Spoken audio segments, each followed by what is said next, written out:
자, 첫 번째 주제, 윤미향 쉴드로 먹고 살기. 어저께 이제 제가 가서 보니까 신장식이라는 변호사.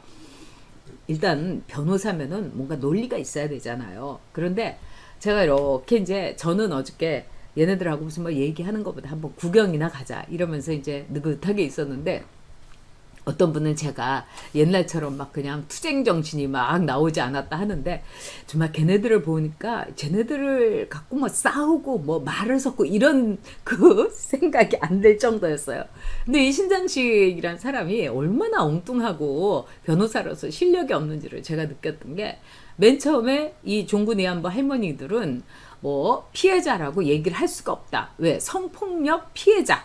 이것만 얘기할 수 있는 거다. 그러고 나더니 또 마지막에 가서는 이 피해자 할머니들은 또 자기가 그 용어를 쓰고 있는 거예요. 그러니까는 이제 종군 위안부는 물론이고 이 성폭력에서의 그 피해자의 이 문제, 이런 것도 이 개념이 없는, 기본적으로 볼 때 제가 절대로 쓰지 않을 변호사, 제가 무슨 일이 있다고 하면은 꼭 피해야 될, 꼭 믿고 걸러야 될 그 변호사고요. 그 다음에 이 말꼬리를 잡고 이렇게 긁어대는 거, 이거는 뭐 최민희나 이 신장식이나 똑같은 사람들이더라고요. 근데 뭐 최민희야 지금 이제 그렇게 충성을 바쳤는데도 불구하고 이번에 사면이 못 돼가지고 선거에 못 나갔잖아요.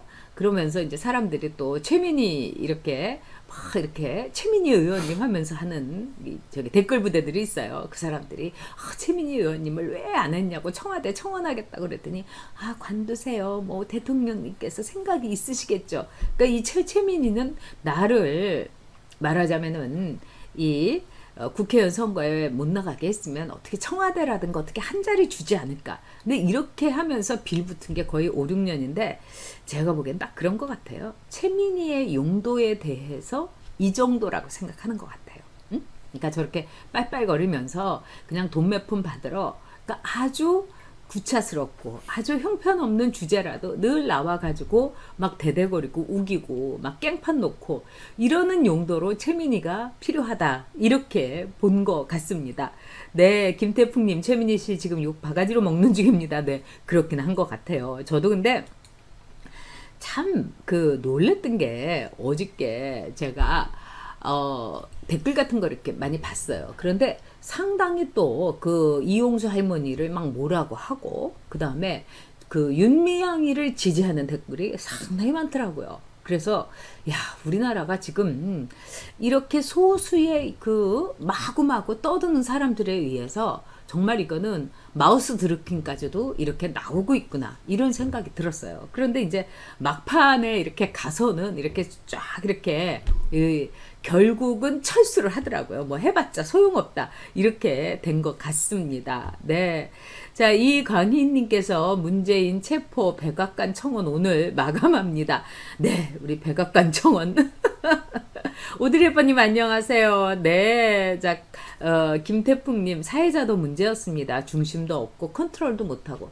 그러니까 사회자가 뭘 하는지를 모르고 또 주제에 대해서 이 뭐라고 할까요? 전개하는 거, 그 다음에 그 이해를 못한 것 같아요.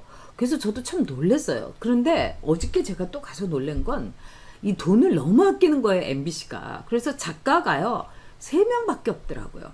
응? 작가가 3명밖에 없고 또 그 작가들도 너무 바빠갖고 어쩔 줄은 몰라요. 그리고 이제 토론 프로를 하고 막 이러면은 상당히 오히려 토론 프로일수록 견고하게 퀴즈를 짜야 돼요. 근데 퀴즈가 달랑 제목만 거의 적은 거, 뭐 윤미향 문제, 뭐 나눔의 문제, 앞으로 한일 관계 어떻게 할까, 이런 제목만 적은 거 빼놓고는 없는 거 딱 한 장이에요. 그래서 야, 이 작가가 그러면은 큐시트도 안 짜고 PD는 뭐 하냐. 제가 딱 볼 때는 돈을 아끼기 위해서 이 작가들한테는 뭐 섭외라든가 내지는 뭐 안내라든가 이런 거 맡기고, 그리고 PD는 놀고 앉아 있고, 정말 프로그램이 그렇게 죽을 수밖에 없었다는 거. 그 다음에 이 아나운서 역시 그냥 눈치 보면서, 이 사람도 뭐 노조 뭐 이런 거 활동 열심히 하는 사람이래요. 근데 또 만나보니까 사람 좋고 그렇더라고요. 그래서 제가 조금 아직도 MBC에는 좀 이렇게 파이프가 있어서 물어봤더니, 아유, 박경추 그냥 뭐 그냥 뭐 서울대 나오고 엄친하고 이런데 하도 노조에 끼지 않으면 아무것도 못하니까 또 이렇게 하는 척하는 사람이에요. 그런 사람이 너무 많다는 겁니다. 이 MBC에. 네, 사회자 문제였다. 김태풍님 말씀 저도 동감합니다. 우리 박준님께서 슈퍼챗으로 항상 힘내세요. 너무 감사합니다. 사실은 이렇게 슈퍼챗 해주시고 이런 게 보통 일이 아닌데요. 네. 박혜식님 불금. 네, 좋습니다. 네.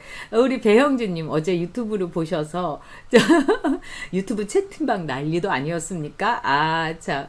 네. 이 김도담 아빠님, 이 100분 토론 얘기 보다가 열받아서 채널 돌렸다. 자, 100분 토론을 제가 이렇게 보면서 우리 레시드라님께서도 여옥대첩은 제가 운영하는 카페입니다. 네이버 검색하셔서 가입해 주시면 보수 우파의 쉼터에서 쉬시고 또 이 뭐라고 할까요? 자료라든가 또는 논리도 여러분들이 개발할 수가 있었습니다. 있죠. 근데 어저께 제가 100분 토론 얘기를 해달라고 하시니까 이걸 통해 가지고 대한민국 사회가 굉장히 이렇게 하향으로 가고 있구나 이걸 느꼈어요. 일단 이 김경률 그 회계사라는 분은 회계로서는 전문가예요. 그래서 저는 그분이 말하는데 되도록 끼어들지 않으려고 노력을 했습니다. 왜? 회계, 숫자를 다루는 분은 이분을 따라갈 수가 없는 거예요. 뭐 최민희도 그렇고 저도 그렇고 이 신장식이도 그렇고. 근데 최민희는 이분이 회계에 대해서 공동 모금회라고 해가지고 이거는 법적인 국가기관인데 거기에서 정의연이 한마디로 이 기부금을 처리하는 거라든가 이 회계가 F다. 이 F라는 거는 제가 봐도 수치스러운 거예요. 우리 학교에서도 이렇게 F 받으면 뭐 정말 이거 다시 재수강해야 되거나 수치스러운 거 아닙니까? 근데 F를 받았다. 이거 문제 아니냐? F라고요? F. 그랬더니 최민희가 그게 뭐가 어때서요? 그게 뭐가 그렇게 중요해요? 그러니까 이 양반이 너무 기가 막혀갖고 막 이러더라고요. 그러니까 이분도 김경률 그 회계사 이분도 참여연대에 있었고 또 시민단체에 있으니까 말빨이 센 분 아니에요? 그런데 이분이 막 말을 더듬더라고요. 그래서 얼마나 기가 막히면 그러니까 정말 그 우기고 그 다음에 무조건 그냥 깔고 들어가고 그래서 제가 어저께 이제 최민희하고 이 신장식은 쟤네들은 왜 나왔나 제가 보니까 깽판 치러 나온 거예요 여러분. 논리로도 안 되고 말로도 안 되고 그 다음에 팩트에 대해서도 안 되고 그러니까 이거 그냥 깽판이냐 치자 우리가 여기서 못 먹는 밥 쟤나 뿌리자 이러면서 쟤 뿌리고 깽판 치러 나온 거예요. 저들의 그 저급함 저들의 진짜 비상식 저들의 비교양 반사회적 그리고 토론이라는 데 나와가지고 남의 말 하는 거 듣지도 않고 막 자르고 들어오고 와 그래서 제가 이걸 들으면서 이렇게 삼류 지향 사회로 대한민국이 가고 있구나. 저 삼류 같은 사람들이 우리의 그 김경률이나 저는 또 그러고 뭐 대단한 사람은 아닙니다만 저 나름대로의 상식을 갖고 있는데 저런 사람을 상대할 정도로 매우 슬프고 가슴 아픈 사회가 됐구나. 대한민국은 삼류다. 제가 어저께 정말 결론이 그거였어요. 네, 우리 김미진님께서 네 슈퍼챗 후원해 주셨어요. 고맙습니다. 어제 TV 잘 봤습니다. 특히 비영리 단체는 정치에 참여하면 안 된다고 하신 말씀이 마음에 와닿았습니다. 늘 응원하겠습니다.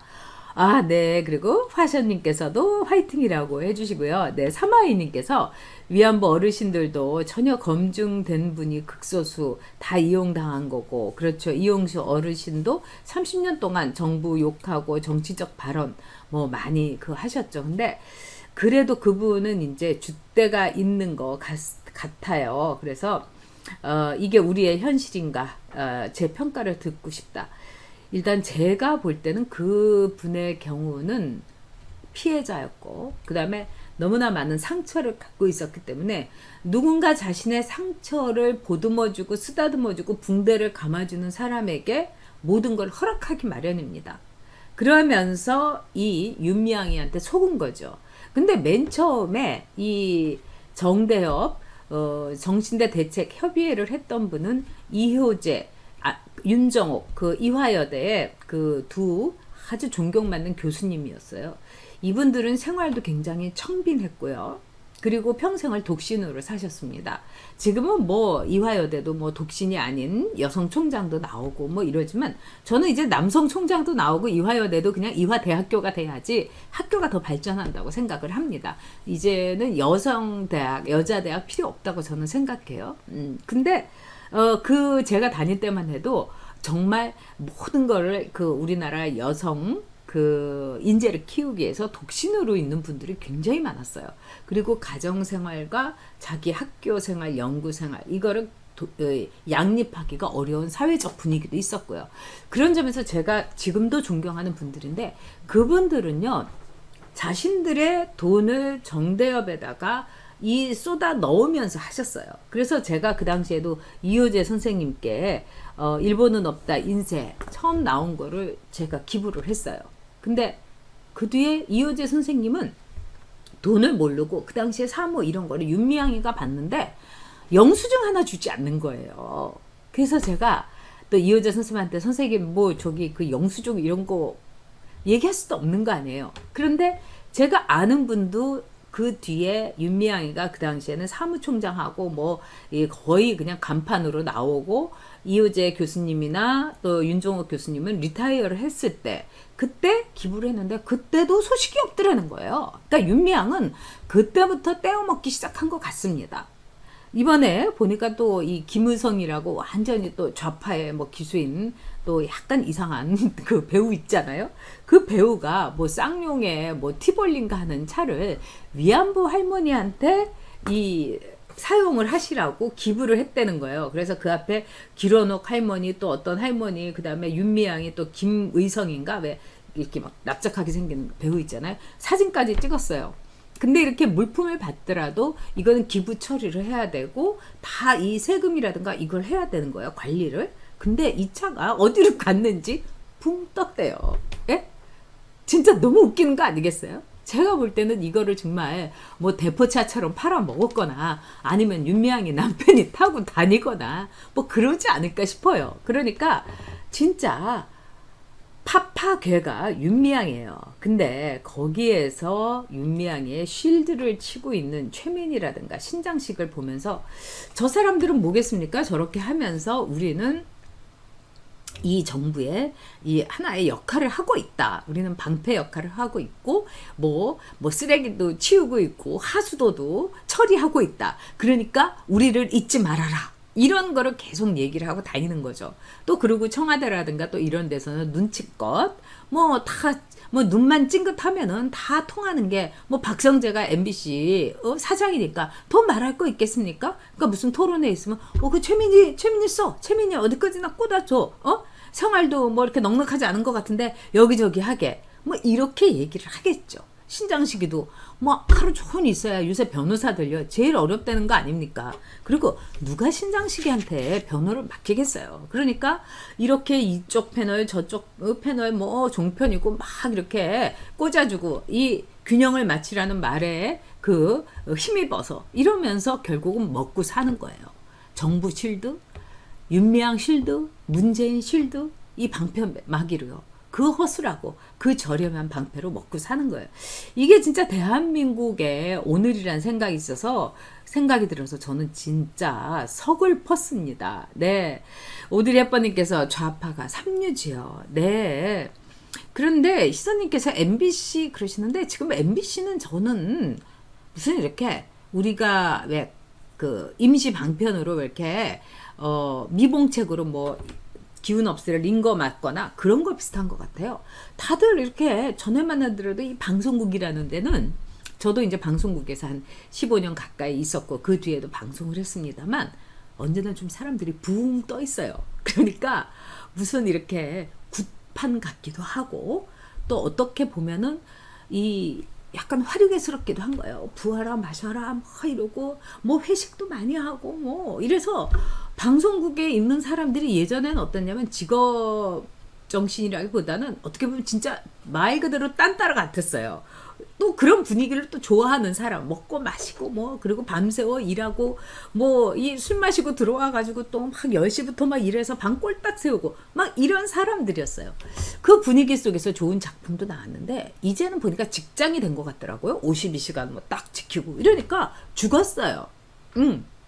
그러니까 이 방송인 뭐 끼가 있어야 방송을 한다. 이래서 이제 일본 말을 방송에서도 좀 뭐 용어를 많이 쓰니까 방송 묵기라는 게 있어요. 그러니까 일본 말로 묵고, 그러니까 향이 있다 이거예요. 무이대로. 그러니까 이 방송에 끼가 있는 사람을 또 방송 묵기다 뭐 선배들이 얘기도 하고 막 이랬는데 이제는 그런 사람이 없어요.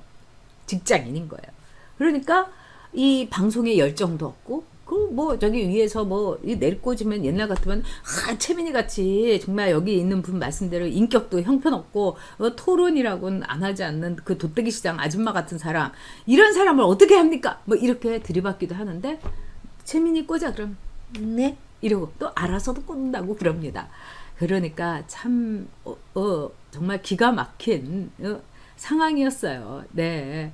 아이고 뭐 저도 진짜 어저께 아우 정말 쓸어버리고 싶은 생각도 들었는데 저거 최민희하고 같이 꼬리 잡고 뭐 하다가는 정말 제가 암 걸리겠더라고요. 근데 최민희가 무슨 이 토론이 되게 말을 안 하고 어디서 말도 안 되는 무조건 뭐 1억 원을 들여갖고 뭐 연못도 만들었다 하는데 이 정대협에서 얘기한 거는 인테리어를 갖고 1억 원을 썼다는 거예요. 그래서 제가 그 싱크대 같은 것도 사재를 썼으면 그 3, 40만 원짜리 사재를 썼는데 1억 원이면 진짜 금을 쳐발라도 그냥 밑바닥을 이태리 대리석으로 깔아도 모자른 거 아니에요? 거기 40평이에요.